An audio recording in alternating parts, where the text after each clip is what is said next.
What else? There is plenty that you can do to ensure the language stays firmly in your brain and doesn't disappear.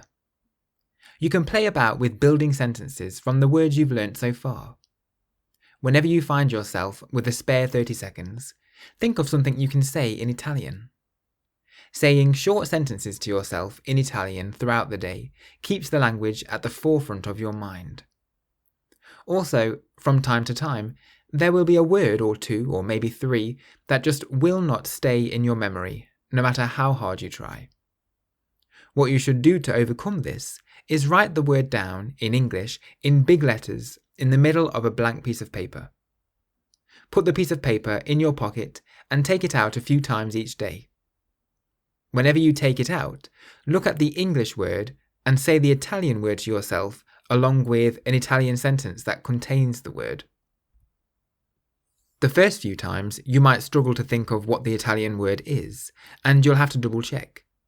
However, pretty quickly, you'll remember the Italian word without having to check. You'll be amazed at how well this technique works.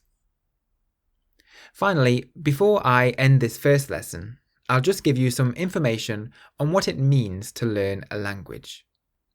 Memorizing lots of words isn't what it means to learn a language. It's a start, but it isn't going to get you very far. What you need to be able to do is put those words together to get your thoughts and ideas across to somebody else. Each time you come across a new word, think to yourself, where could I use this? Make up a sentence and think about where you could say it. È molto buono. È molto buono. You know now that this means it is very good. And you could say this to a waiter in a restaurant when he asks you how your meal is. By doing this, you're giving the words relevance in your life. You'll remember things much more easily if you can see where it's going to be useful. Also, by building sentences, you're subconsciously creating a list of things to say so that you'll never be lost for words. Even when you're in Italy, you can do this. Before entering a restaurant, for example, have a quick think about what you could say to the waiter when you go inside. This helps to build your confidence and stops you from having to think on the spot. You'll be more likely to speak if you have already prepared something to say.